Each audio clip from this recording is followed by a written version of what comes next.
Okay, we're live. All right, good afternoon to you all, and good evening to those who are logged in from our region. My name is Cassandra Sibanda. I am from Zimbabwe, and I am a board member of SACU. We have 8 board members.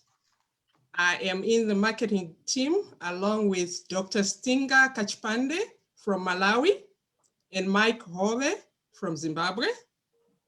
In team admin, we have Nadine Galdino from Angola and Omega Taoneji from Zimbabwe. In finance, we have Rachel Ledisma and Edie Sandele. Rachel is from Namibia and Edie is from Tanzania. In team events, we have Lisa Neta Ziavong from Namibia. If you have had a chance to visit our website, you would have seen our mission. So I'm going to read it to you, SACU's mission. The mission of SACU is to unite all citizens, descendants, and friends of Southern Africa in the USA through various activities and events, and to increase the visibility of Southern Africans in the USA, whilst contributing to the overall development of the Southern African community. So that's our mission. We do have a variety of activities that we bring to the community that we think are beneficial to our communities. So without wasting time, I will introduce you to our lovely hostess, Thoko Kachipande Prinat. She is originally from Malawi, and she has a passion of promoting a balanced presentation of African culture, history, and news. She's a career, healthcare, and science communications professional, and she holds a master's in communications from Johns Hopkins University. And she's also a social science undergrad with a degree focusing on African American studies. When it comes to journalism and writing, she likes to remember that history is written by the winners and those who bother to write. And this is a quote from Winston Churchill. So over to you, Ms. Thoko. Good afternoon, everybody, and welcome to SACU's Navigating Your Career During the Pandemic Town Hall. And thank you, Cassandra, for that wonderful welcome and introduction to SACU, its board members, as well as to myself.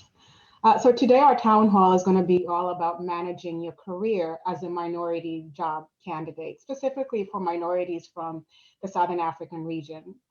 Now, many people are looking for new jobs or have taken the opportunity to change careers this hiring season.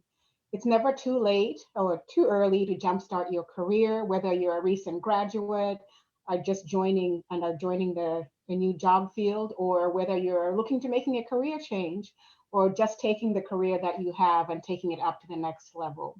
There are always good tips and good advice that can help you succeed and achieve what it is that you're looking for. Today, we're going to talk a little bit about interviewing tips, how to talk your way into a job.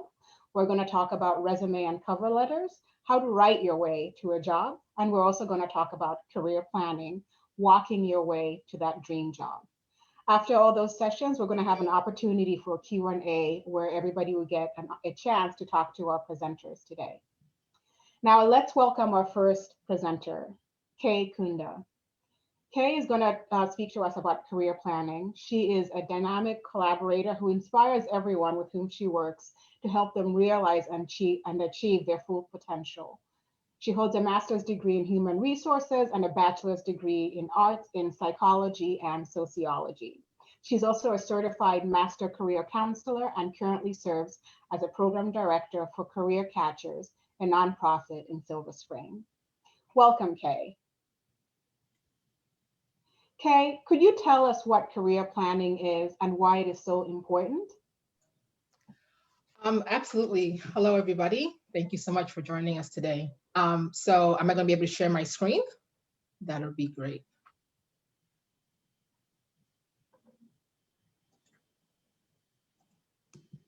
Okay, I think I can. there we go. I see your screen. Okie dokie. You might want to So expand it a little bit. there we go. Is that Perfect. better? Yes, Okay, awesome. thank you. Absolutely. So why is career planning important? So, it's really interesting that a lot of us don't really realize the importance of career planning because we're so busy just trying to go through life. So one of the things that I like to do as a career coach is obviously sit with my clients and get into what is it exactly are you looking to do for your future, and why is it so important for you to pursue career planning. So let's get into that. So what is career planning? Career planning refers to the strategy a person uses to determine career goals and the path to achieve these goals. Now, sometimes that can seem either very daunting, or for others, it can be very easy. The interesting thing about career planning, it really is up to an individual, because you have to decide, what is it do I really want to do for myself? Where do I see myself in the next 5, 10, even sometimes where do I see myself in a year? With this pandemic, it's really hard for some people to even think about planning 5 years out. It's a lot easier to think about, where do I see myself in the next 6 months? Where do I see myself in the next year? So taking the opportunity to sit down either on your own or with a professional and identifying, what are my career goals? Where do I want to see myself? Maybe for the past 5, 10 years, you were in the industry that you either really liked or you didn't. And now you're at a point where you're trying to see, where can I take my skills to a different level? Or, what are some of the other opportunities that are out there? And with this pandemic, honestly, this is a great chance and time for people to really sit back and reflect on, where do you really want to see yourself? So the importance of career planning. Again, as I mentioned, the importance of career planning can't be overemphasized. It's really a time for people to sit back and look at, what is it that I really want to do? So having a plan is critical, and every person should have one. Now, a lot of times when you hear of career planning, it's often reserved for executives. But what a lot of, or when you're in school, so when you were in college, everybody had to go to the career center and you had to, meet with your career advisor. And for a lot of us, that's where it ends. When we get into the real world, we stop thinking about career planning because we found our jobs. But then you find that there's so many of us who are just moving in these jobs and not really living our greatest dream, or we're just stagnant in a position because we're so caught up in our job titles, right? So one of the things about career planning and the importance of it is because it aligns your interests, your passion, your skills, and your experiences. And for those of you who are just coming out of school, it also includes your studies. So what did I study in school, right? If I'm a recent graduate and I studied psychology, where do I want to go with my psychology degree? A lot of people can say that, well, with psychology, the only option you have is to work with mental health, but that's not true, right? Psychology is very broad. So when you sit down and you have the time to really analyze, what are my interests? What are my passions? What are my skills? What is it that I really want to do that's really going to make me happy? There's a saying that, if you do what you love, you'll never look at work the same way again, right? Because you wake up every day doing something that you love. And I think that's true.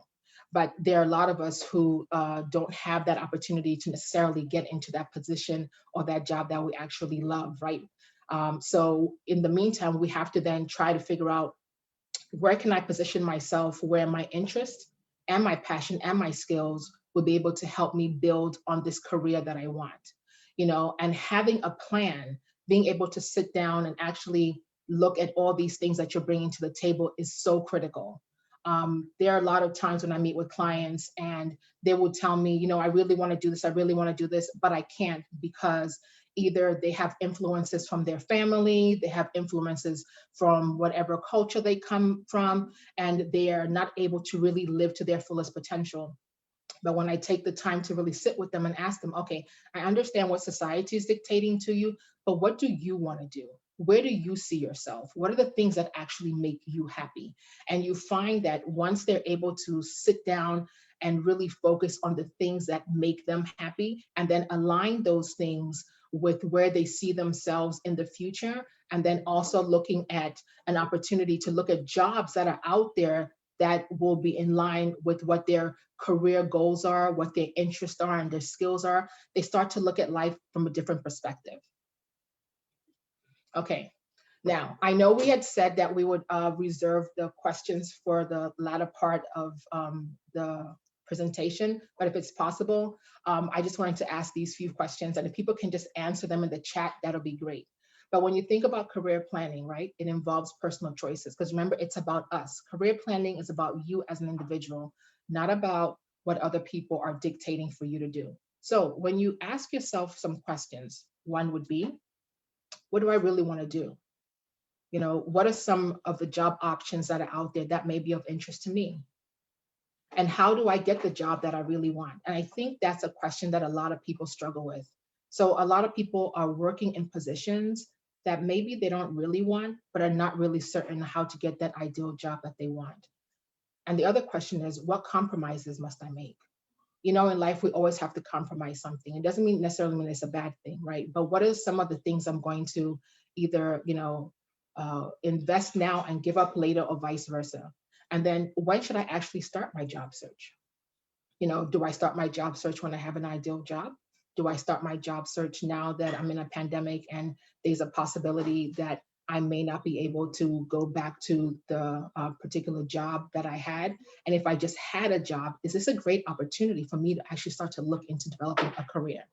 So, where do I really see myself? What do I really want to do? And how will all these things pan out as I start to create my ideal job plan for myself? Okay. And when we start planning, one of the things that we have to do, and this is the thing, honestly, I think is one of the hardest things for people, is assessing yourself. To do a self-assessment, I often tell my clients that I think a lot of us lie to ourselves, honestly, because we'll tell ourselves things that are sometimes not really the honest truth about what our abilities are, right? Sometimes we always make ourselves look a lot better than we are. And there's nothing wrong with that. But when you're doing a deep dive on yourself and you're doing a career plan for yourself, it's important to be brutally honest with yourself. We all have weaknesses, and there's nothing wrong with that. But when you identify your weaknesses, the next thing to do is, how do I improve on these weaknesses, right? So number one is to assess yourself. Number two is research the career path in which you're trying to go into. What is the area you're trying to go into? You know, what is required of that area? And then make a decision. Whatever the decision is this an area that I want to go into now? Do I want to wait a little bit? Do I need to build on more skills? What do I need to do to be able to move to the next level? And once you've done all of that, and mind you, these things are not going to be done in 2 days or a week, because if you're doing an honest self-assessment on yourself, it takes time. And there are some really good questions that you can ask yourself as you're doing the self-assessment. And then when you're doing the research, you actually want to take the time to research, what are the various career paths that I can take? What are my options that are out there, right? And now you've come to that point. What decision am I going to make? Once you decide on the decision, then you have to take action. This is another area where we all often kind of, are very lackadaisical. Okay, I'm going to do it, but I'm not. Should I do it today? Maybe. But really take action. Take action after you've taken the time to write all these things down. Take action and really get into whatever it is that you're looking to do. Then start to manage your career. Once you find that path and you find that desire, and you find that your desires, your interests, and all of your skills are aligned, and you get this opportunity to be in this great career that you've always wanted, now start to manage it. What does that entail? Well, it could be that you have to take additional trainings throughout the year, or you may have to, take a certification. Whatever it is that you need to do to maintain yourself in that new career per se, then it's important that you do it. It's important that you keep yourself up to date with what is happening in your industry. A lot of times we tend not to really keep abreast with what's happening in our industry. Every industry has trends. Every industry has things that are happening, things that are good, that are bad. It's important for you to be aware of what is happening in my industry. And if in this industry, is this an area where, again, I want to stay in? And if it's not, then I decide to move. But being able to manage your career, it does encompass a lot of things. And it's important for one to be aware of these things, okay? So what does that also look like? It's, updating your resume, making sure that you're part of an association. Being part of association is one of the things that we're often told when you are about to graduate from school. And I know for some of us it's a long time ago, but find out what industry are you in, and then is there an association, right? Because when you join an association, you get to find out, are there any trainings that I need to keep up with? You find out with people who have been in the industry for a long time. How is your career? Like, what are some of the areas that I can expand on? What are some of the things that I can do to help myself become better at what I do? So by networking with various associations and being a part of these associations is always part of managing your career as well. So let's take a deeper dive at looking at some of the features of career planning, as I just stated earlier. So I talked about the self-assessment, which is self-analysis here. So first and foremost, among the features of career planning is the need for you to do a self-assessment, right? You need to be able to analyze yourself. You need to be able to find out what are your strengths, what are your abilities, your knowledge, your personal preferences, and also your weaknesses. And I talked about earlier the opportunities. Once you determine your career choice, you need to analyze the available opportunities. What's out there for me? Sometimes we just don't know. And that's why by joining an association, you'll be surprised at who you can meet and what they will be able to share with you about different opportunities within that career field, right? And goal setting. Goal setting is so important. I think a lot of people overlook goal setting, but you need to be able to set realistic short-term and long-term goals in order for you to be able to move forward. And it's not just about career planning, but goal setting is something that we should be doing, often when we're looking at not only our careers, but what are the goals for my own personal life, right? So career planning is one thing, but what about my goals for my personal life? So when you're talking about goal setting, it's extremely important that you are very honest with yourself, and make sure you set goals that are attainable. Don't put yourself in a situation where you set a goal so high that in the long run you get frustrated with it. And that's why I stated here, you should start with be able to set your short-term goals and then your long-term goals, and those goals should be realistic, right? And then creating a strategy for an action plan. So now you've found this job, you realize what it is that you want to do with your career, and now you have to put this into action. So what does your action plan look like? What are all the different avenues that you're going to take to make sure that you finally get into whatever career goal that you've set for yourself? So setting an action plan is important as well. And there are a lot of wonderful resources online that you can look into about setting your action plans, okay? So after we've done all this wonderful stuff, right? And you've done your action plan, you've set up, your career goals. I think it's so important for us to be able to, create this model. And this is what this is, right? So we talk about the self-assessment part, okay? And we talk about the exploration objectives and our placements, right?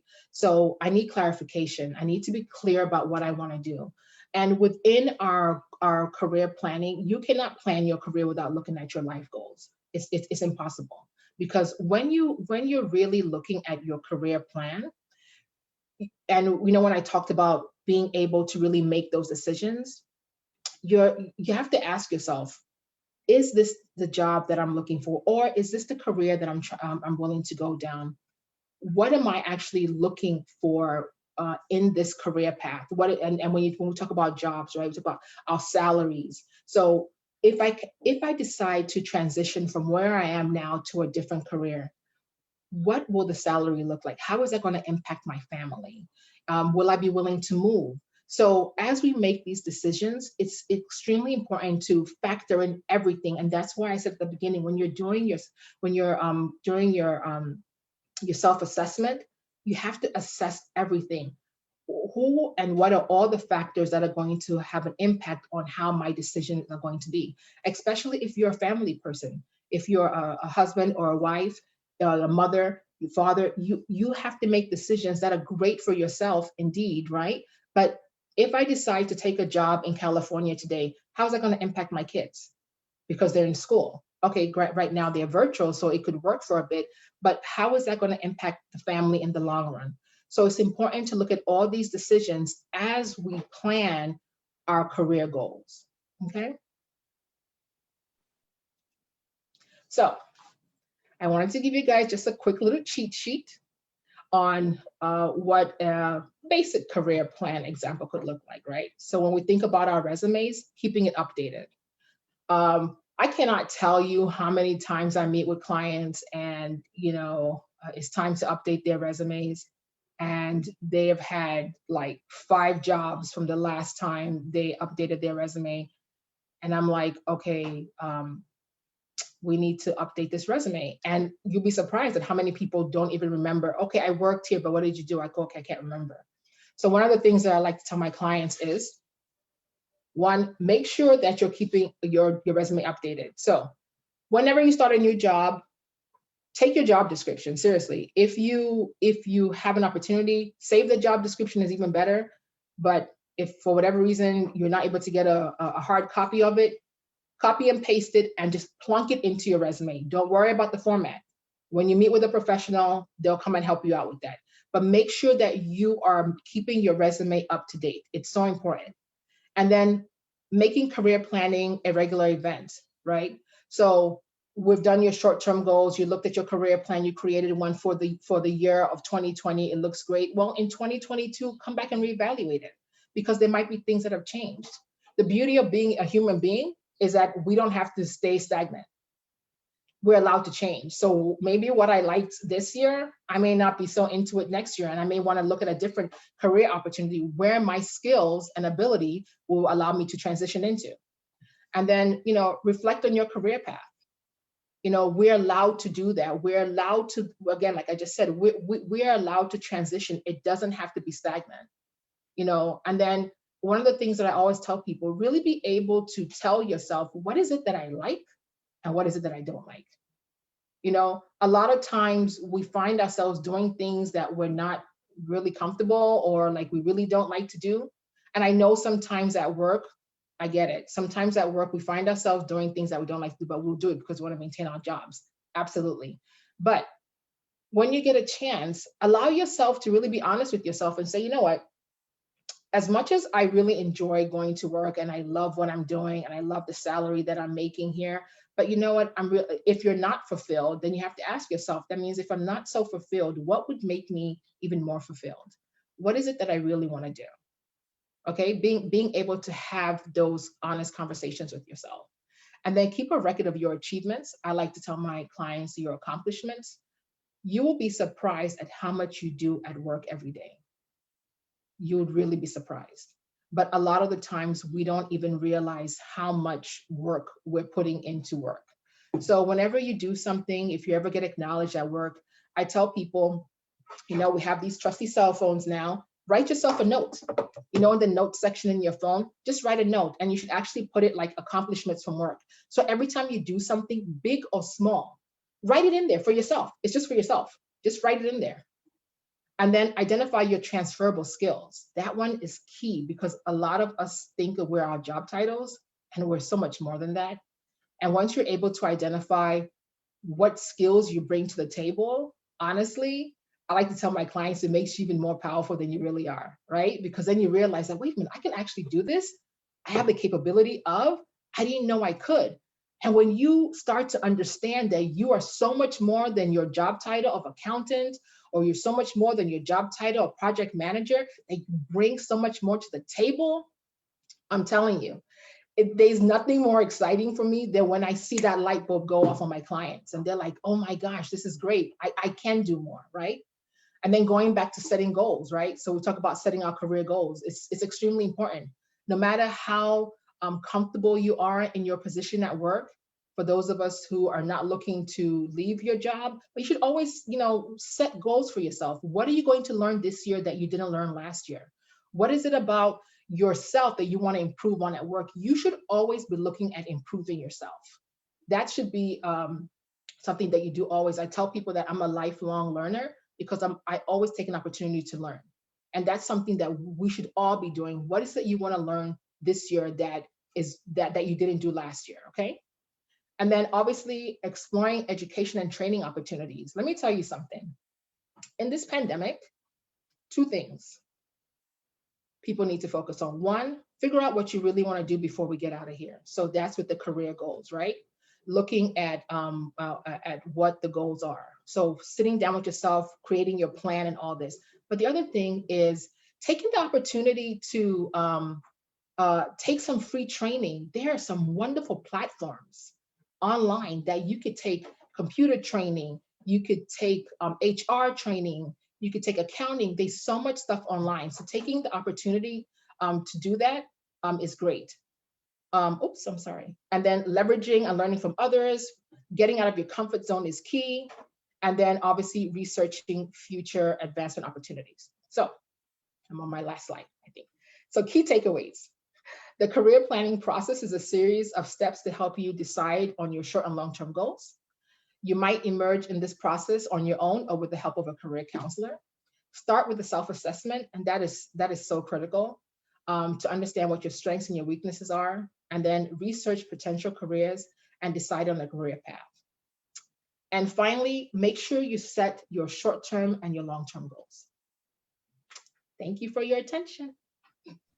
That was great. Thank you so much, Kay. Thank you. So I think the thing that I'm walking away with, that it is, I think a lot of times we tend to think of a career coach or counseling as something that you do right after you graduate from college or high school. But the key takeaway that I'm getting from you is that it is a lifetime process, and Absolutely. you can never stop educating, discovering, and training and directing your careers so that it suits your passion and goals. Is that how you look at it? Yeah, absolutely, absolutely. And it also seems like it's a very holistic approach that you focus on. Could you talk a little bit about why that's important, and it's not just about your goal? You talk a little bit about making sure it matches your home life and what you want out of life. It's so interesting that you say that, honestly. So yesterday I was talking to a friend of mine, and she says, you know what, one of the things that makes your career coaching so unique is because you take that holistic approach. And because for me personally, the foundation is my spiritual foundation. Okay, so I believe that everybody should be happy. We were not created not to live our fullest lives. So being able to take that opportunity to work with somebody and being able to give them that opportunity to share their dream. You see, what often happens is a lot of us get caught up in what I like to say this. So, I think we're all Africans on this line. I like to say, as Africans, we have 5 careers. You're an accountant, you're a lawyer, you're a doctor, you're an engineer, and you're a nurse, I think it is, right? And it's not only Africans, right? I find that out for my clients, Asians. So there's certain careers that we were almost born into without us wanting to do them. So when you finally meet people and you say, no, actually, there's so much more. I've had clients who have said, no, I can't do it because my parents have told me I have to be. And I asked them, what do you want to be? And you know how interesting it is when you actually ask somebody, what do you, because nobody really asks that, right? We're often told we have to do this, you have to do this, you have to do this.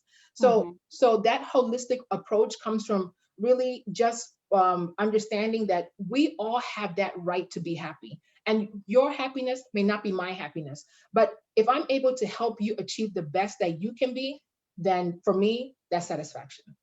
That's great. So it's more than a job, it's a career. For me, it's more than a job. I like to say it's my ministry. That's wonderful. That's wonderful. For those of you who want to learn a little bit more about Kay, there's a link in chat where you can see a little bit more about her and a way that you can contact her if you're looking for career coaching.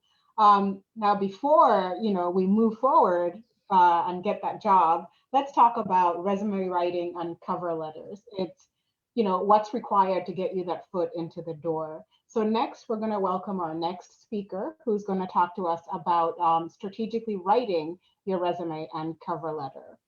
Our next speaker is Wezi Kachipande Ondiek, who is a talent acquisition consultant, resume writer, and career coach, specializing in delivering top talent across multiple business lines, and has worked with federal organizations as well as small to large private companies for over 20 years.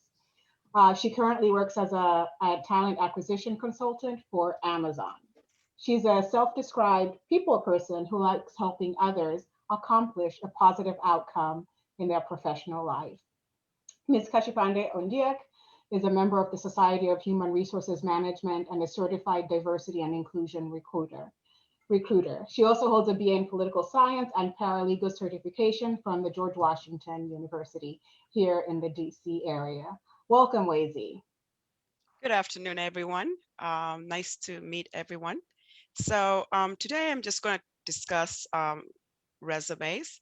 And obviously there are several hundreds different styles of resumes that are out there. So pretty much you really have to choose one that is best suited to your career as well as industry. So what should a resume do for you? So your resume should really highlight all the things which influences your background and qualifications for a particular position or employment type or industry that you are trying to get into. So think of your resume as an advertisement of yourself, and you are the product. And your goal is to get the hiring manager or the recruiter to buy into what you are selling, which means getting an interview and ultimately getting that job of your dreams. So how are you going to achieve that? So you need a very well formatted resume that will grab the attention of the recruiter or hiring manager. And you really don't have long to do that. Typically, I spend probably less than 6 to 10 seconds on reviewing a resume.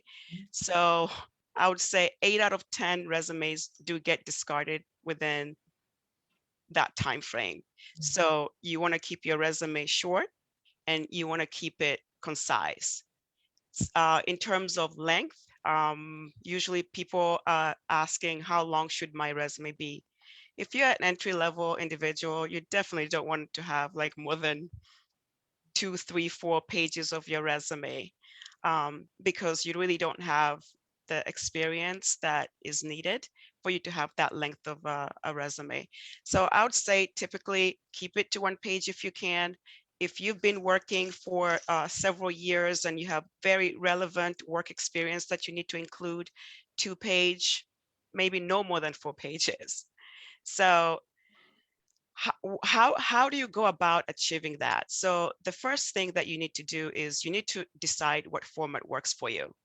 The internet is a really great tool for you to use, as well as professional resume writers that can help you decide which format is best suited for your needs and your level of experience.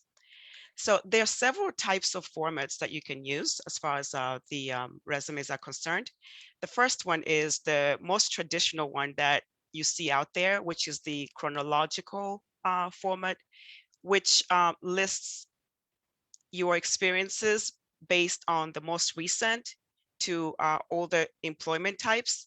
And you want to keep it to at least no more than 10 years, because anything that you've done 10 years ago is not really relevant, and or mostly you're using it as well right now. So you can summarize that into your current experience. And the second format of a resume is called a functional resume. So this type of resume is focused on your qualifications. So it's suitable for anyone with an expert level of experience. So, if you're a career coach, or if you're a very if you're a very qualified or have a lot of experience doing, let's say, sales, then you can use a functional resume because you just want to focus on your experience and less on your your education, and your employment type. So the third type of your resume is a combination resume, which uses both the chronological and functional formats. So generally good for those with a great deal of experience in a particular industry as well, and combining it with the functional resume as well. And then you also have the targeted resume. The targeted resume is tailored to you applying for a specific position. And the fifth type format is the mini resume. So not everybody needs a long resume. So you can kind of condense everything into a shorter version of your resume. And the sixth format is in non-traditional resumes, especially now with online presence and internet. You could have a resume that is focused on an online portfolio, as well as maybe a video. So the second thing that you want to do is you want to choose your style and design for your resume. So you want to take a moment and consider your design preferences. So choose one that is appropriate for you and your career level. So today I'm going to share a very basic resume that will highlight some of the items that you need to include on your resume. So it is a chronological resume format, and very simplistic, just for the sake of discussion. So just give me a moment. I am going to share screen. Okay, and just let me know if you can see it. Okay, so I am sharing a resume of Mary Smith, and as mentioned, this is as basic as you can be to get your point across. So when you're writing your resume, you want to keep in mind as well that in today's world, the resume is read by a human being as well as machines. So applicant tracking systems. So an applicant tracking system, or ATS, in short, is a software that's used by employers and recruiters during the hiring process to collect, sort data, scan, and rank job applications that they receive. So you typically don't want to use a PDF format for this. Word version works best. And when you're considering resumes that are going to be read for applicant tracking, you want to make sure that you rank higher than most of the other resumes that a recruiter or a hiring manager receives.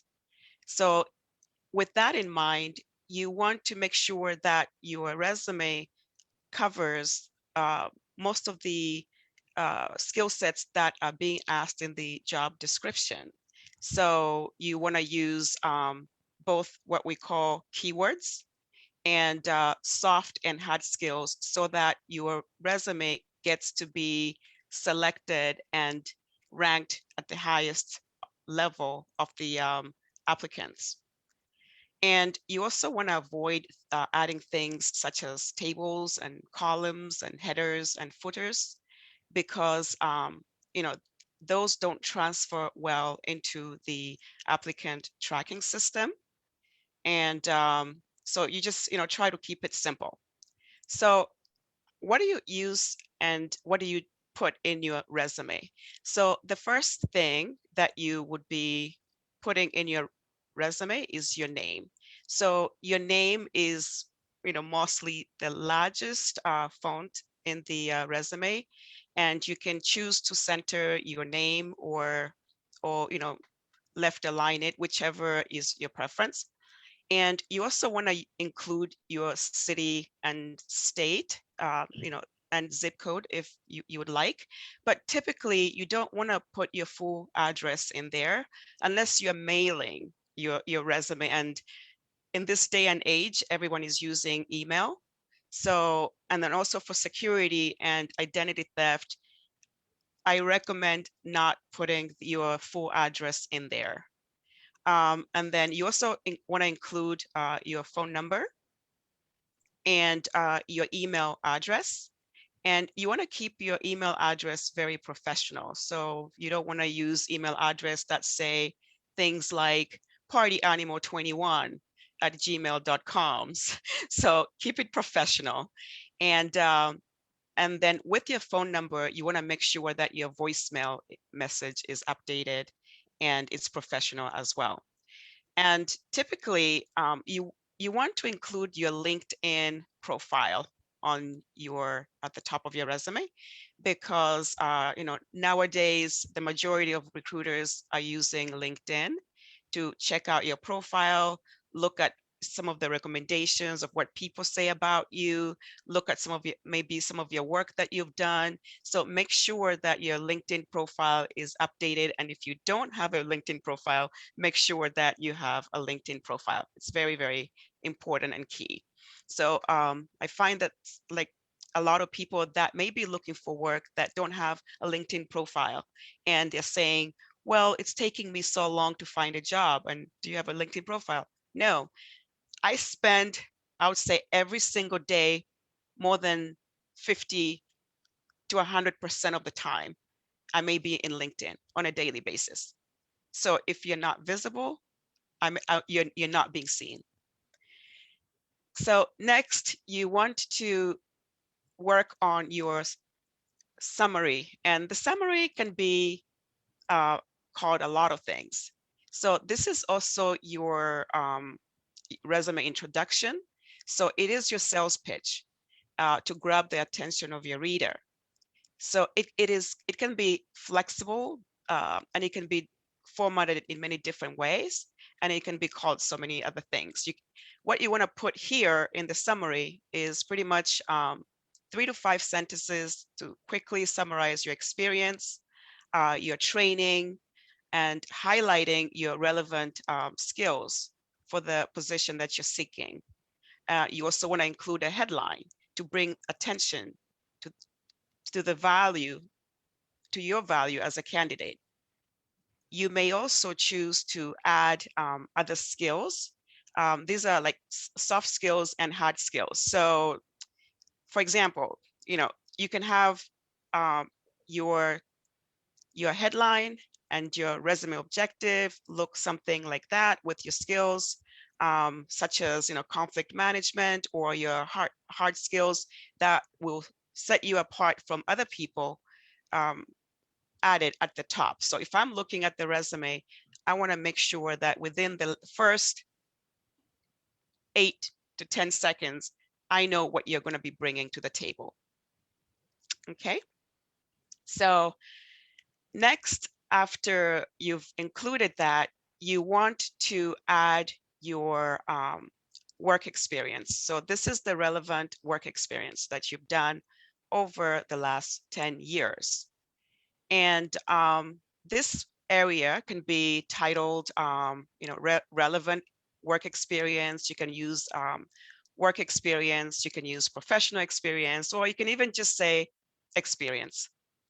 So you want to list your relevant experience from most recent at the top, and then to your oldest at the bottom.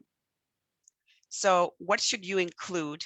You want to include your job title. You want to include the company that you're working at. You want to include your city and state. And you also want to include the length of time that you've worked there. Some individuals, for example, who do change jobs a lot, this format doesn't work well because it actually showcases them about their job hoping. So they may choose to go to the functional resumes, but typically most of us recruiters feel we don't really like the functional resume, because we want to know exactly how long you've been at each company and what exactly you did for that company and what you accomplished. So as a general rule, you want to include at least 3 to 5 bullet points of your main duties that you did at that job. And then you also want to include your achievements, and you want to include things that set you apart from others. So your major accomplishments. So use action verbs that are, and descriptions that are quantifiable, that are measurable, that are specific, and that are relevant to your job and your duties. So, so this gives the recruiters and hiring managers the confidence that you are able to deliver, and you're able to do the I'm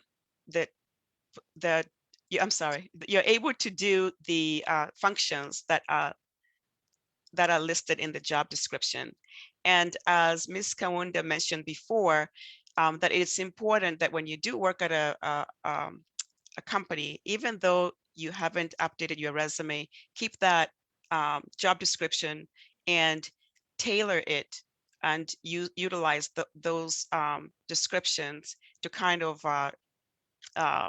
add to your job description for each company. So next, after you've done that, you want to add your education. So your education should be, clear and concise as well. It should include the name of the college that you attended, the degree that you received, the year that you got your degree. But typically for older workers or people that have been working for some time, you may choose to remove that date when you graduated from college, because this leads people to discriminate based on your age, and and so you want to remove that.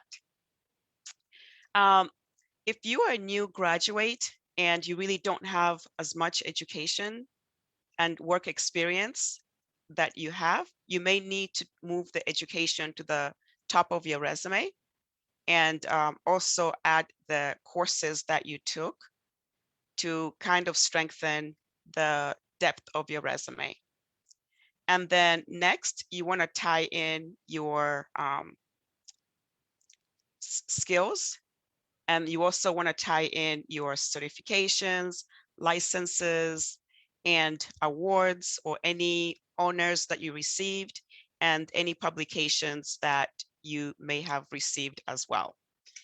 So if you have a certification, let's say in market that's credited by a marketing association or any industry that you are in, so you want to include that in here as well.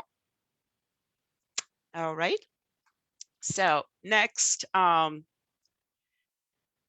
want to proofread your resume. Have someone help you proofread your resume. So because you don't want to send in a resume that is not grammatically correct, a resume that has a lot of errors.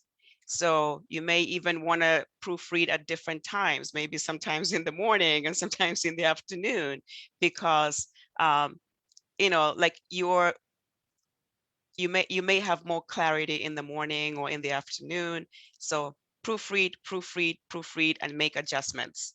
And if a family member or friend can't decipher what your resume is saying, then you want to make sure that you change that.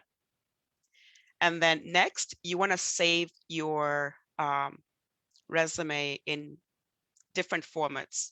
Typically, a Word version and a PDF file is good. And when you're applying for jobs, typically you want to include both if you're sending via email, or you may choose to choose one over the other. And font size. The font size should not be less than, I would say, 9 points, because you want to make sure that we can read the resume without any difficulties. You don't need a magnifying glass to be able to read your resume. And then you also want to stay away from, like, wacky fonts. You want to use fonts that are uniform throughout your entire document. And you want to make sure that, for example, your headers may be slightly larger than your supporting language, and as well. So in terms of the fonts, it's really a personal style, but you want to use standard fonts, such as Arial. You may use sans serif, Calibri, something that's easy to read. Okay, so here's some samples. As mentioned, this is some samples of some things that you may want to include in your resume document. Those are great. I know that we also have to cover the cover letter. Yes. We're running a little short on time, so I want to just encourage you to move on to that. We might have to do a quicker summary of that. Okay. But those are all really fantastic tips for today's job seekers. Okay, great. So do you really need a cover letter? Yes and no. So the reason I say that is, if you ask most of the recruiters, we're not reading the cover letter at all. But it is important, if the company that you're applying for the position requests one, definitely include a cover letter.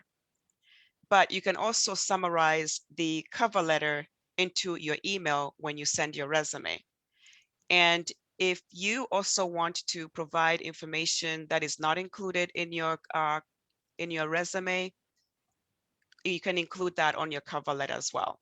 So what exactly do you include in your cover letter? So here is a sample of a cover letter. So you can tailor this to either when you're applying via email. If you're not applying by email, you can include other items such as your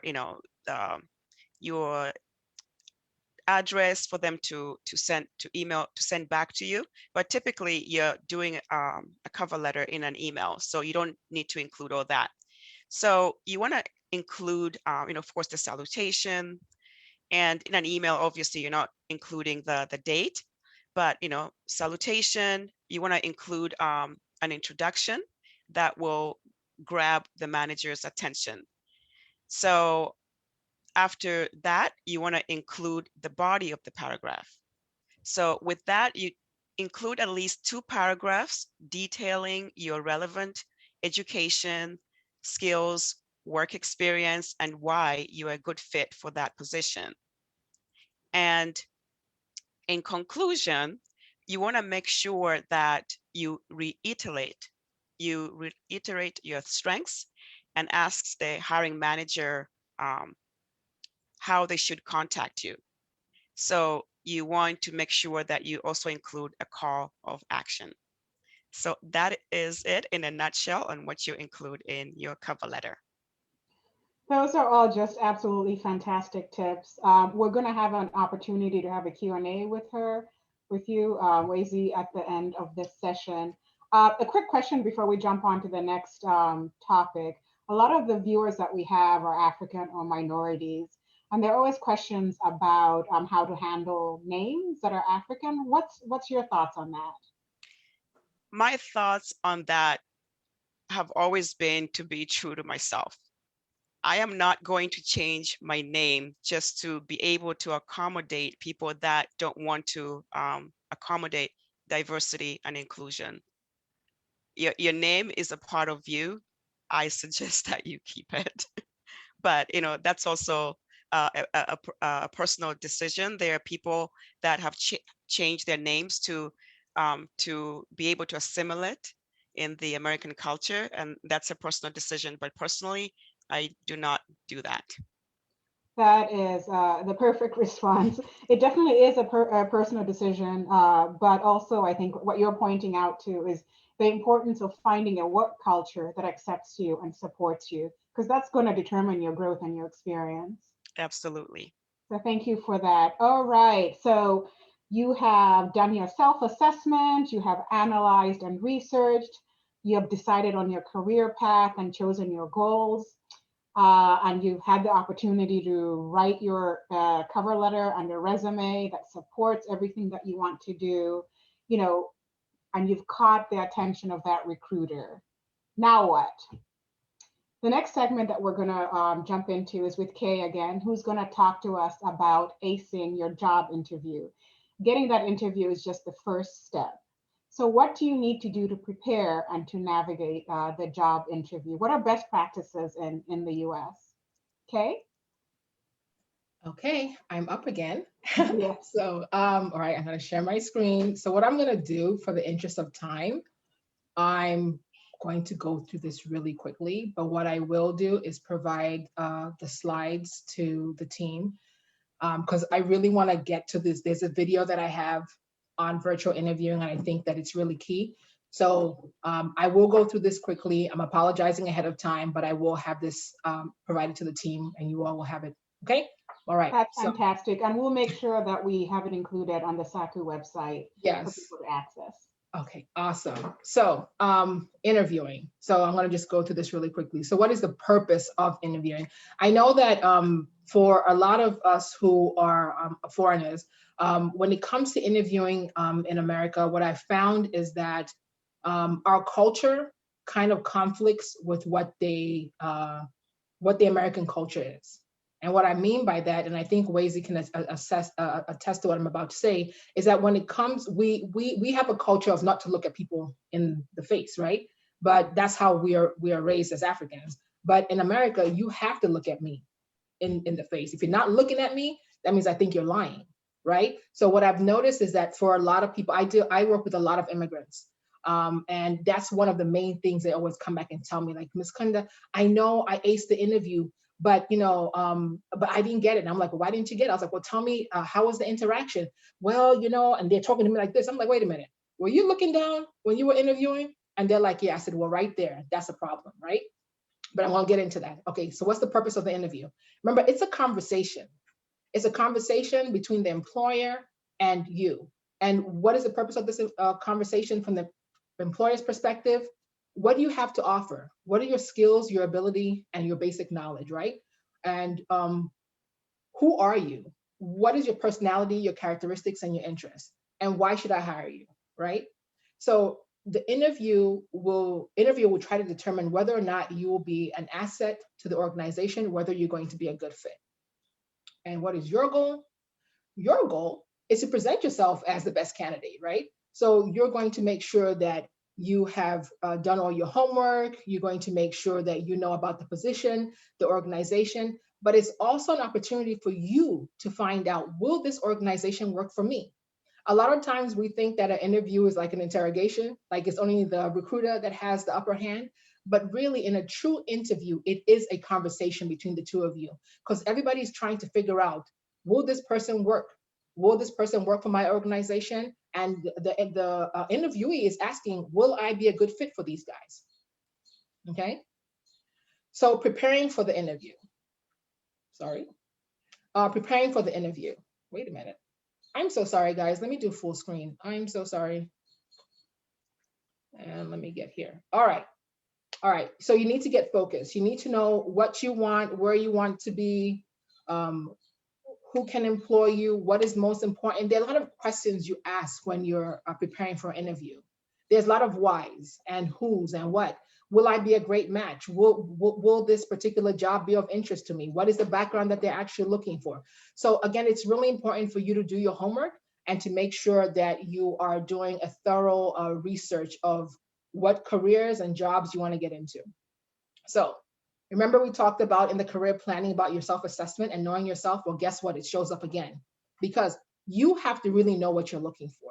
Again, I'm really going to go back to, it's not what society is telling you. It's not what your parents are telling you. It's not what your husband, your girlfriend, it's what do you want to do? And once you understand who you are and what you bring to the table, it truly makes your life a lot easier. So what are the, which personal characteristics and skills do I really want to talk about when I get to the interview? Because remember at the interview, they're going to ask you, tell me about yourself. There's a whole list of questions, which I did not put in this presentation because I knew it was going to take long. So I deliberately omitted the questions. But you know, there's those questions, tell me about yourself, and all these different questions that they ask us, right? But when we get to the interview, it's important to prepare yourself on how am I going to answer these questions. Now, how am I going to prepare myself, Kunda, if I don't have the questions? Guess what? Everything's online, right? So remember that. So what job experiences are most relevant to the position that I have, right? So, you know, when you're interviewing, they'll ask you about, you know, your different experiences. It's really frustrating when people start to talk to you about stuff that's not related to the position that they're applying for. I used to recruit some time back, and when I was a recruiter, it would just blow my mind when people would talk about stuff that's not related to what I'm asking. So it's important for you to be focused. Understand, okay, when I go for this particular job, based off of what I understand about this position that I'm applying for, in my experience, it'd be great if I talked about these experiences. And for those of us who are just getting out of school or recently graduated, if you have to tie in your education, how do I do that? All right. And remember, focus on the experiences that best sell you for the position in which you're interviewing for. You're the only person that is going to be able to sell you. So you have to be able to understand and know how to sell yourself at best. Okay, so researching the position. This is critical. A lot of us just apply for jobs and you apply for jobs and well and good. No, it's important for you to research the position. Analyze the job description. How does this work with my background? How does this work with my skills? Do I feel that I can do this job? You know, do I have the skills that they need? You know, evaluate your interests, understand what is it that they're asking and how am I bringing this to the table? Now, there are some job descriptions that are out there that are very, very vague. So there's a wonderful website, it's called ONET, and I will share that information with the team. ONET is powered by the Department of Labor. There is everything you need to know about a job on that website, okay? So it's important for you to do the homework. Now, we also have to research the employer, because researching the job description is one thing. But will I really be a good fit for this organization? So you have to be able to ask yourself important questions and to also do the research behind, will this job be the right fit for me? Will this organization be the right fit for me? Will I be able to grow in this organization? So I have some questions up here, which I think are really good questions for us to think about as we do the research. What are the organization's philosophies and goals?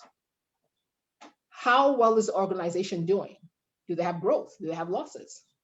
What type of training does the organization offer its employees? That's a really good question.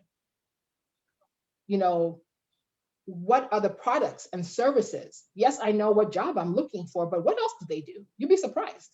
Who are their clientele? And what are the organization's entry-level positions and career paths? Do they actually have a career path, right? Or is it that you get into this job and then you're stuck? So by doing the research for these basic questions, if you can't answer all these questions by doing the research, it's fine. Because guess what? You could take these questions and ask them in the interview. At that portion where they ask, do you have any questions? These are the questions that you can ask.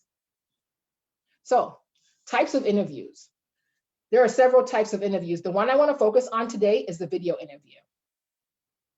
So how do we prepare for a video interview? Everybody's doing the virtual interviews.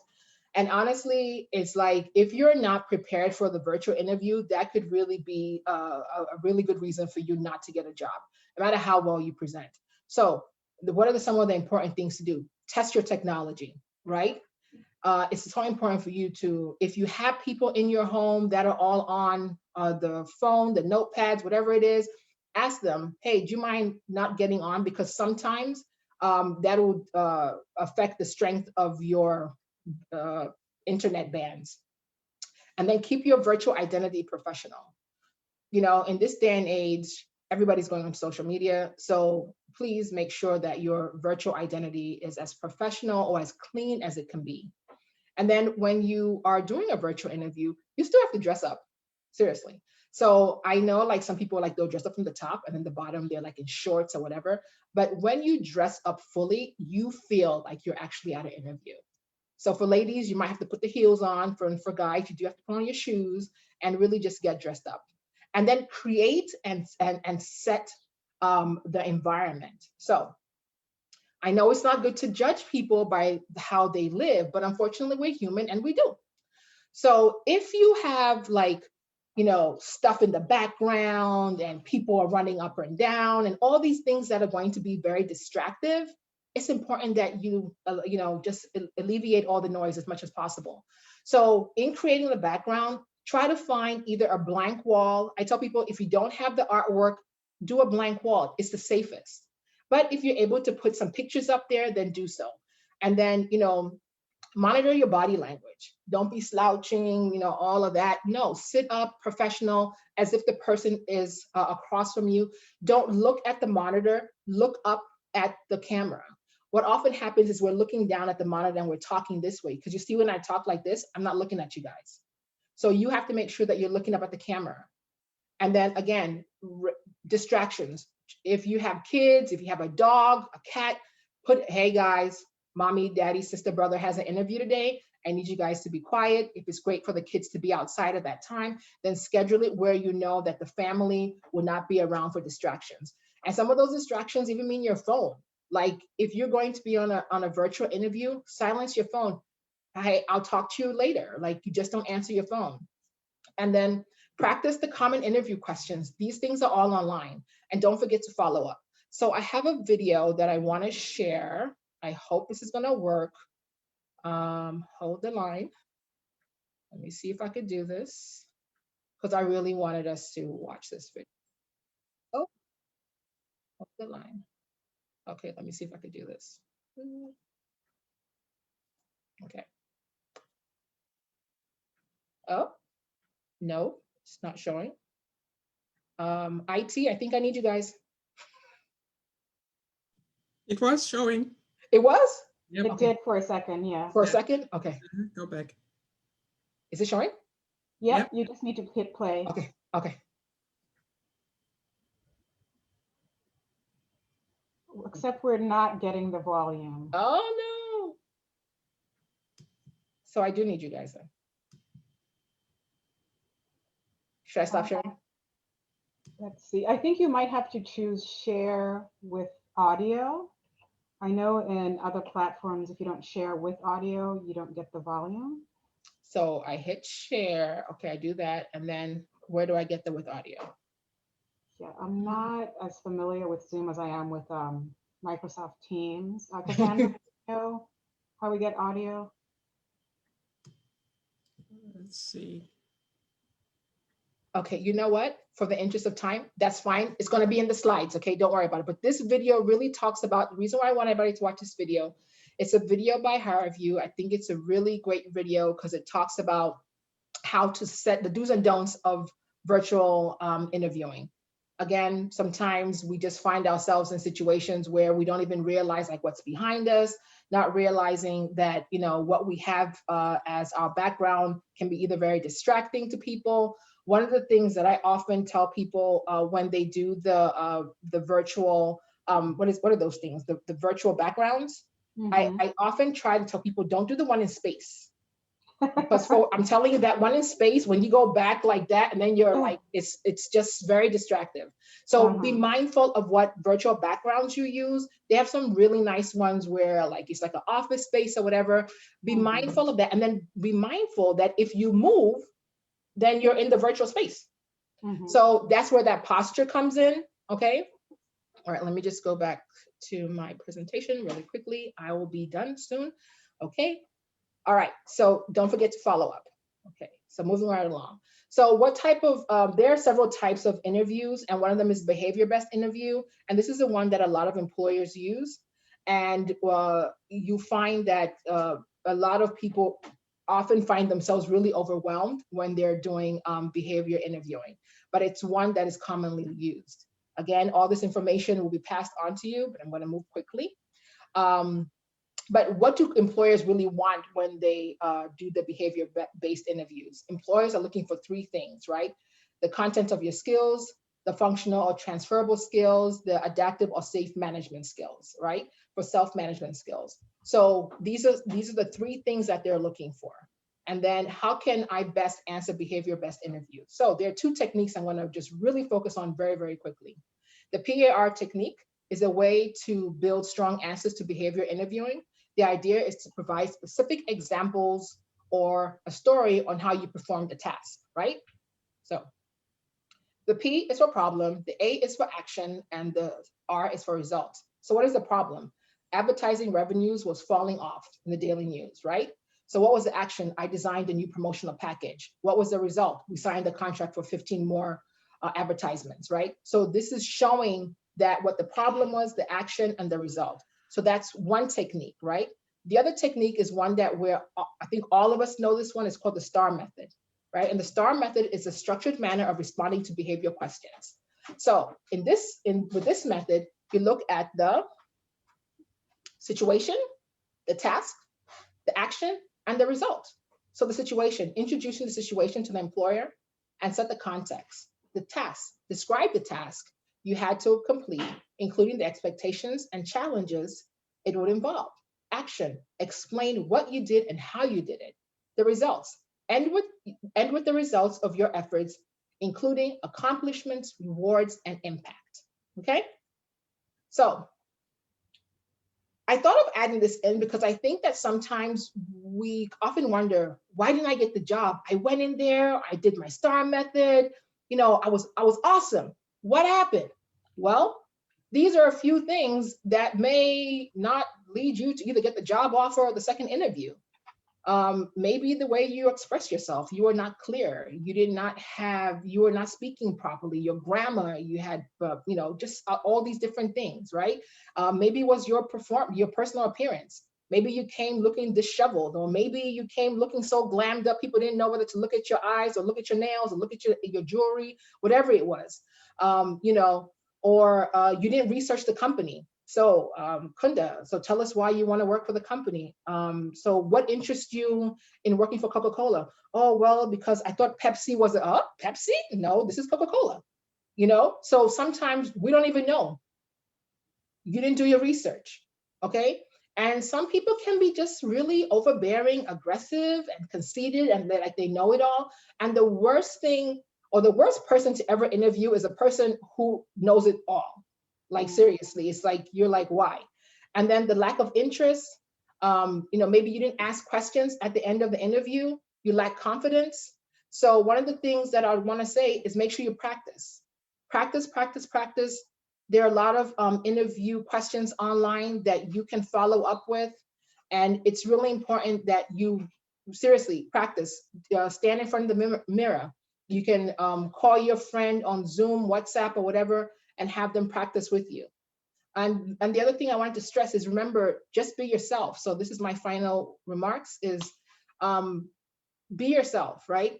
At the end of the day, when you go for an interview, it's important to be your best self. Make sure you do the work before you get up there, okay? Make sure you do all the research, make sure you practice, but be yourself. Don't show up trying to be somebody else, because when you're not your authentic self, it eventually shows up. Thank you. I think I did good. Absolutely. The perfect words to end with. If you're not yourself, you know, you're not bringing everything that you can to the table. So I definitely agree that being your authentic self is key, as well as the research part, which is something that I see has been emphasized throughout the hour that we have been talking. Kay, if you have a second, if you have the link to that video that you had wanted to share, if you can just drop it in chat, then that way those who want to view it can view it from there. Good idea. Thank you. All right. And so that brings us up towards our Q&A time. If you have a question that you'd like to ask, we ask that you use the raise your hand feature, and then somebody will call on you. If you're on the phone, then we'll give you a second to ask your questions as well. And, you know, just let us know who you're directing your question to, whether it's Wezi or whether it's Kay, so that the appropriate question can ask them. You can also ask questions in chat, and we'll try to address those questions as well. I saw that there were a couple of questions that were sent in, and it looks like they were already covered. They were directed to Wezi about the title on the cover letter, as well as somebody asking whether cover letters do get read. And I think you addressed that Is there anything in addition, Wezi, that you wanted to add about that? With the cover letters, if like I said, if they specifically ask for it, you want to include it. But then if you're sending an email as well, then you want to include it as part of your email.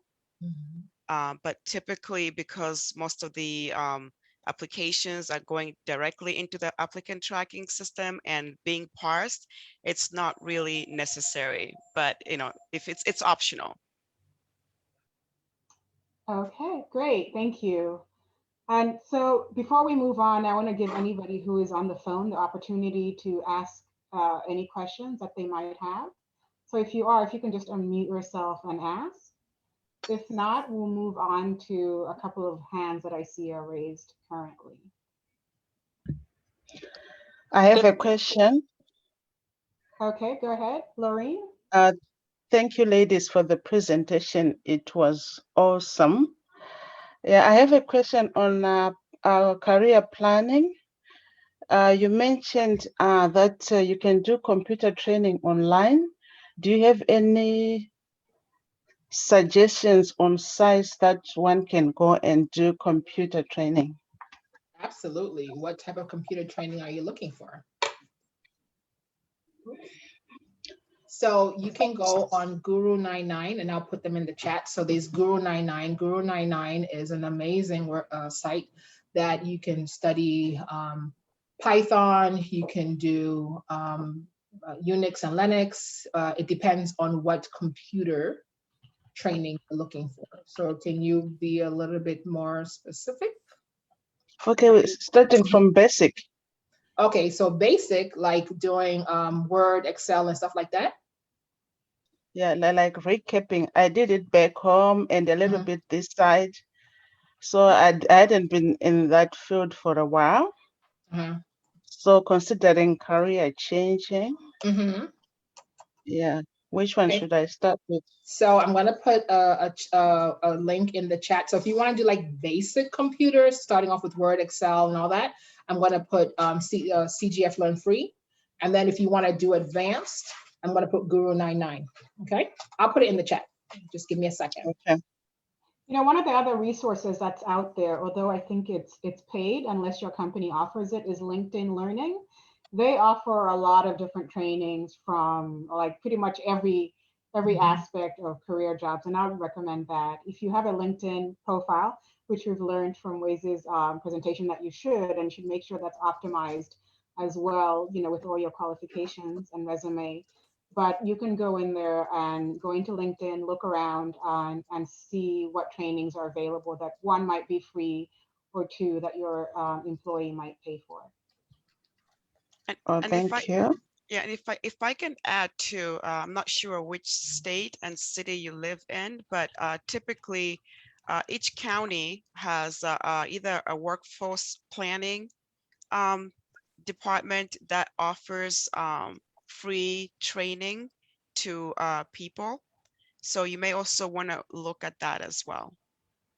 Okay, I live in Virginia, Reston. Yeah, so like I live in Maryland. So like, for example, in Maryland, the department, the workforce planning offers continuous training programs throughout the entire year on different subjects. So you may want to look at that as well. Thank you. And one thing that you might also, I would suggest do is look at your community college. They usually offer good trainings there as well. Okay, I see Omega, you have your hand raised. If you could go ahead and ask your question. Yes, I have a two-part question. The first part is this is directed to Wezi.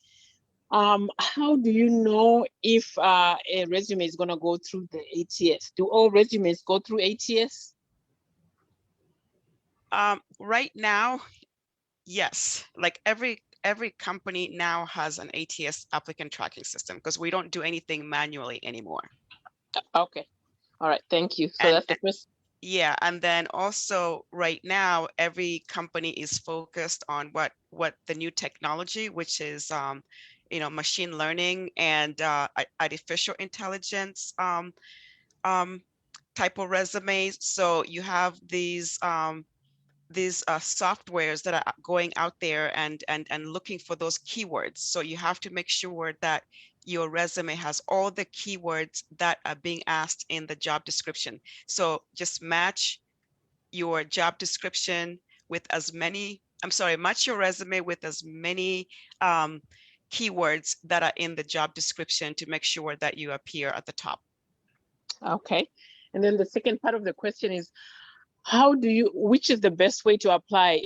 The job that is posted on Indeed or some other job site, or going directly to the company website and going to their career section and then applying for the job? The preference is for people to apply directly to the job and directly to the company. So regardless of however you apply, if you are on Indeed, it's going to direct you mostly back into the company's website. So the majority of companies are doing that right now, because we don't want the resumes to be sitting on Indeed. We want them in our internal databases. So you're always most times directed into the applicant tracking system of the company. Okay, thank you. Great, thank you. Are there any other questions that are out there? Let me see. Let's talk a little bit about credentials that somebody might have gotten abroad or in Africa. Are those still good to include on your resume? Is there a way that you can translate them so that they're more understandable within a US context? And I'll throw this out to both you, Kay and Wezi. So for me, I always tell my clients to put them on their resumes, because if you don't, then no one's going to know what you did. Now, I know that there is I don't know if it's a culture that we have here where we often overlook. In my experience, I think people often overlook when people have credentials from Africa in particular. Maybe I have a bias, but I always tell my clients to put it, because how will I know what you did? So even if somebody comes and tells you that, oh, it's not, this is not going to transfer over, you could say that, but I still have what I have. So for me, I tell my clients to put it on their resumes. I always do. Wezi, what do you say? I agree. I mean, your experience is your experience, unless it doesn't apply, especially if it applies to the job. Exactly. So like, if you're applying for a computer scientist and, you were babysitting, it's not really relevant. So that can be left out, right? Yeah. But if there were some skills that from babysitting that would transfer into your computer job, then obviously you want to include that as well. But I believe that a lot of the skills, for example, accounting is accounting. So it doesn't matter whether you did accounting in Africa or you did accounting in the United States. A lot of those skills are transferable. So yes, include them.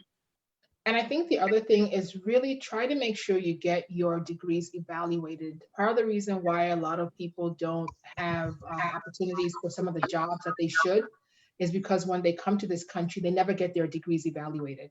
And yes, it's going to cost you anywhere between $250 to $300, but it's worth it, because if you have a master's degree or bachelor's degree from home or whatever higher education you have, and you come to America and you start from scratch, not because you want to, but because you never took the time to get your credentials evaluated, then you can't blame anybody. Now, I know some people don't know, so now you know.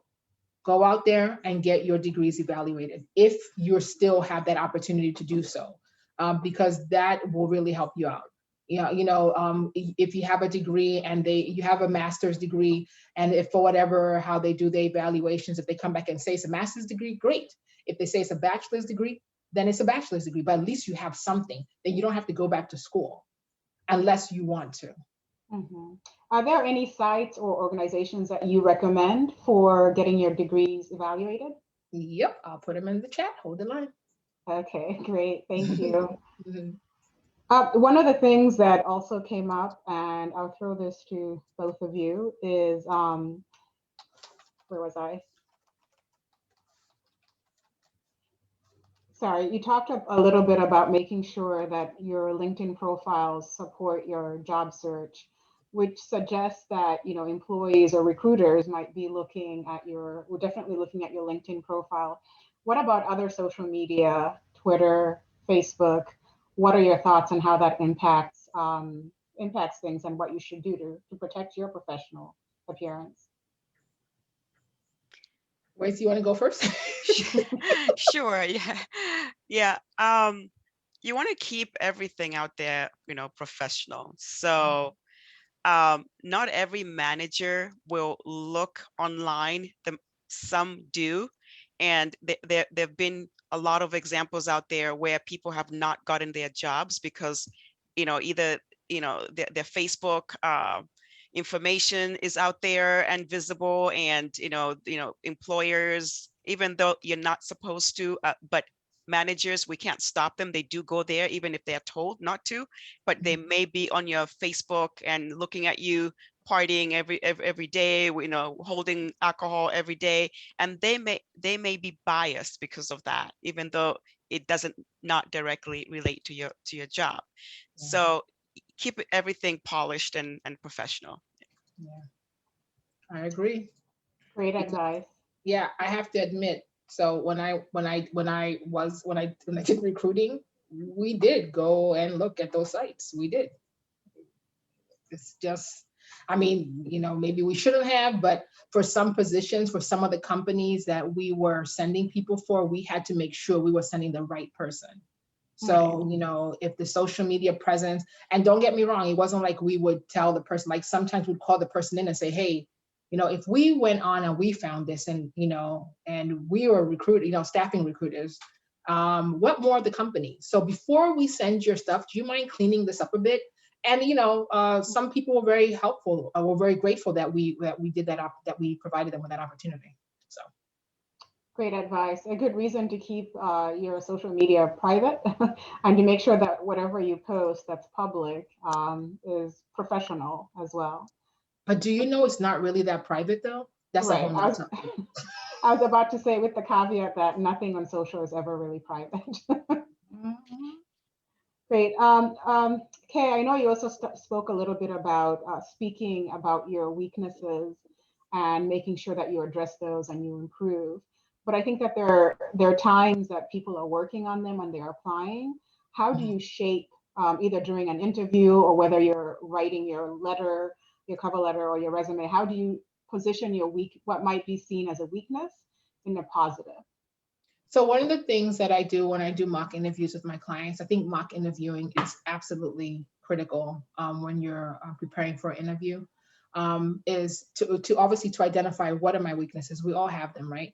But when you identify a weakness to an employer, you're not going to tell them that, you know, I don't like people and you're applying for a customer service job, right?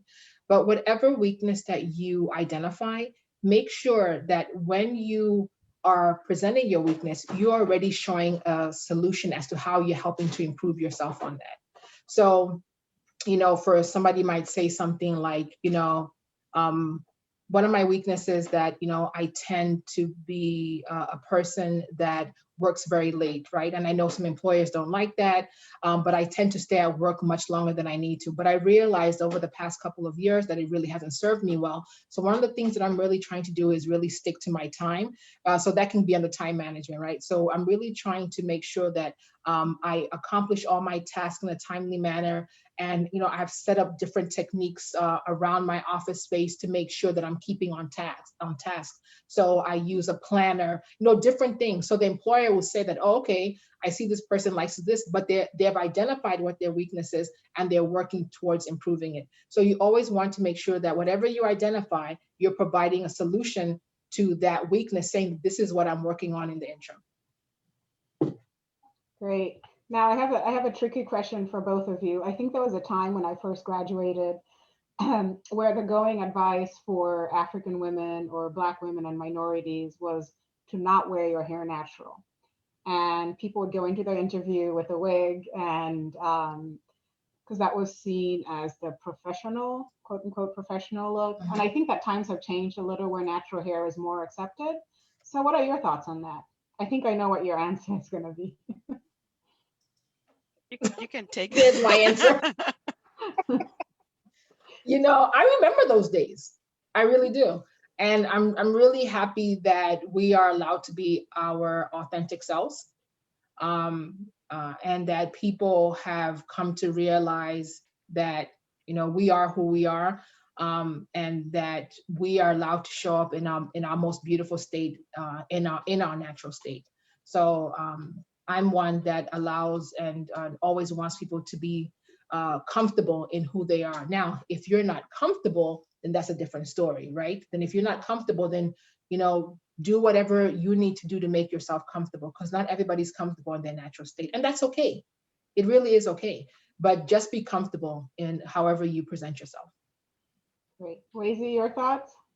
I mean, I agree with her. Again, it's personal choice as well, how you decide to go to the interview. But also right now, I know a lot of the states are passing laws surrounding hair and not to be discriminatory because of your hair. Mm-hmm. So that's a great movement that's also happening right now. Right. But do you think that some recruiters might discriminate against Absolutely. your hairstyle or Absolutely. even accent? I think the African accent, there are a lot of people who won't hear you because all they hear is the accent. Yeah, absolutely. That happens, and it's going to continue to happen. They will people would discriminate with things that they're not comfortable with. Absolutely. But And I think I would say, like, your goal should be to find a job where you're accepted and they're comfortable with you. yes, but I also think this is where we have to be comfortable, right? So you have to be comfortable and confident that you're not going to allow somebody who chooses to be ignorant to make you lose out on an opportunity that could be yours. Right. So if a person is like, well, I'm, you know, people can be very ignorant. I don't understand what you're saying. And then you look at them and say, well, would you like for me to speak slower? What part don't you understand?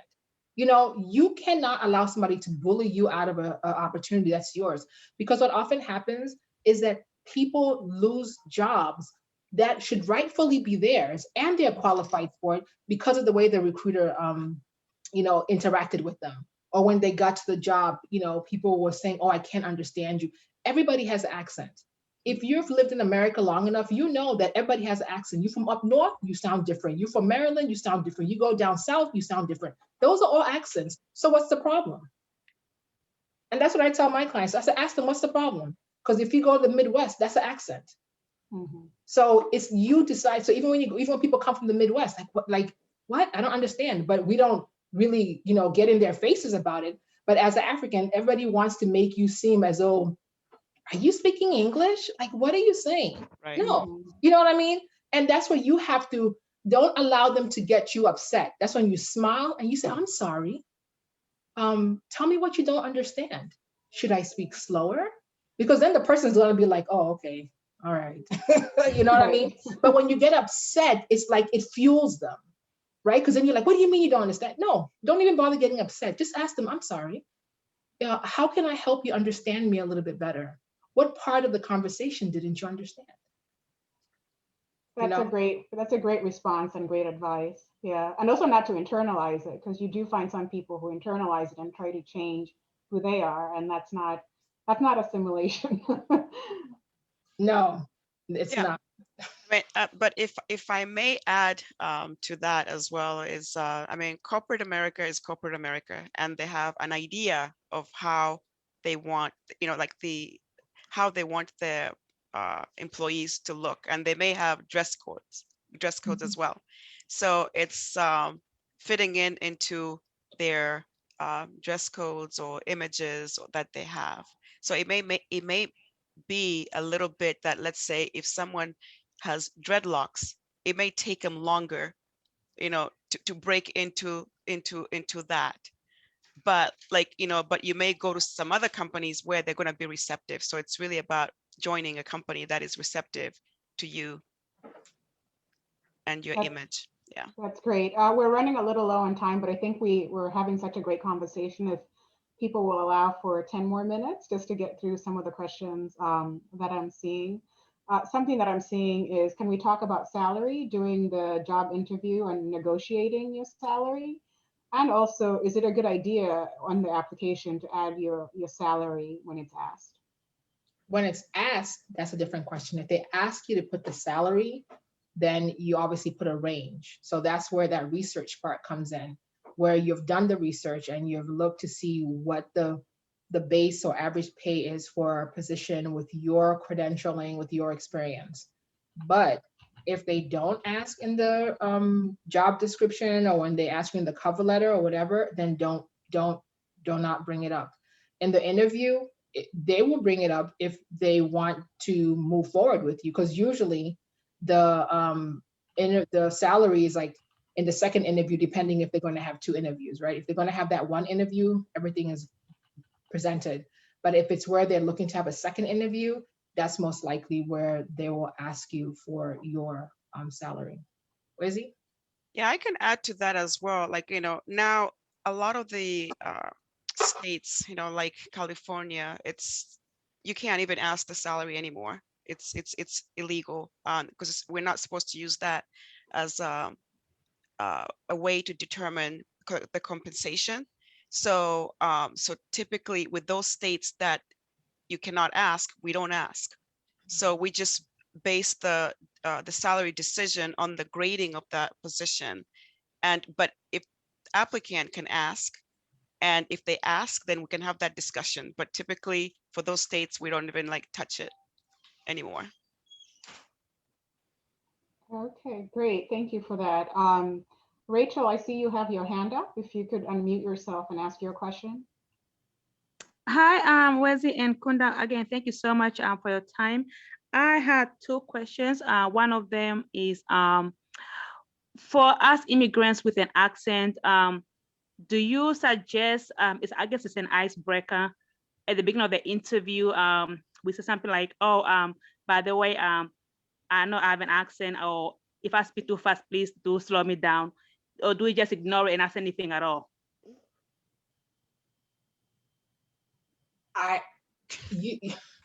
Don't bring it up. I'm laughing, I'm not laughing at, because you don't even have yeah, you have an accent, but we can all hear you. You know what I'm saying? And why would you put that attention on you in that way? Right. We all have accents, and we have to be comfortable with the fact that we all have accents, not just as Africans, as Americans, as Asians, as Latinos. Everybody has an accent. Right. Okay, at some point, you have to be comfortable with your accent. And yes, sometimes we speak fast. If you speak fast, that's when you just say, would you like for me to slow down during the interview? But don't put yourself out there. Then the person might be like, oh yeah, the person does have an accent. Let me hear out for it. Right. Okay. So you don't recommend any little icebreaker at the beginning just to make out everything a little bit, I guess it'll be a bit more accepting, but I understand your point. And another question that I have is, some companies do ask what your desired salary is or what you were earning at your previous company. And I know you said that not to mention that at all. So don't tell them how much you want to make at this job, or don't tell them how much you made at the other job. I just wanted to clarify on that. Wezi, I'll give that one to you. Yes. Well, if they ask for salary, it's not, some states you can discuss, some states you can't. So there are a lot of states that you can still discuss. So you can, as an applicant, you can ask, but if they do ask, then I usually try to throw that back at them, because I don't want to undersell myself. So typically you want to say, what did you have in mind? Something like, what did you have in mind as far as a salary or compensation for this position? And let them tell you. And most people will tell you, because you can say, I want $5,000, but the job is really paying $100,000. And then for you to get to $100,000 from $5,000, it's a big gap. So they're going to give you the bottom minimum of that position. Mm-hmm. So if you do ask the question, they will give you at least the midpoint of the role, to like somewhere just close to what their maximum is. Mm-hmm. And I think, and just to add on to what Wezi just said, I think this is where that research comes in, right? You have to do the research. You can go on payscale.com. You can go on Glassdoor. There's so many websites online that'll give you a range. And then you know where you fall into. Are you in the 25th percentile? Are you in the 75th percentile? And what is the salary range? You always want to give a range. Like you never say, I want like $30,000. No, so you want between 30 to 40,000, whatever the range is. Try to give a range. That's what I would say. Agreed. Great, thank you. All right, so I think we're way beyond time, but these were such great discussions. Thank you, ladies, for your presentation and the great information that you shared with everybody today. And thank you, ladies, gentlemen, and everybody else who joined. We had a couple of people internationally. I saw somebody from Belgium who was there. And so, you know, it's really great. I think a lot of this advice goes to, it doesn't matter where you are. You know, I can see there being a great workshop on each of the topics that we covered, you know, just to get people a little more details if that opportunity ever arises. But thank you again, everybody, for tuning in. And again, if you want to reach out to either Wezi or Kay, their information is on the SACU website. Please go ahead, go there. And a lot of the resources that were shared today, we're going to add to the website as well. All right, thanks everybody, and have a good evening. Thank you. Thank you.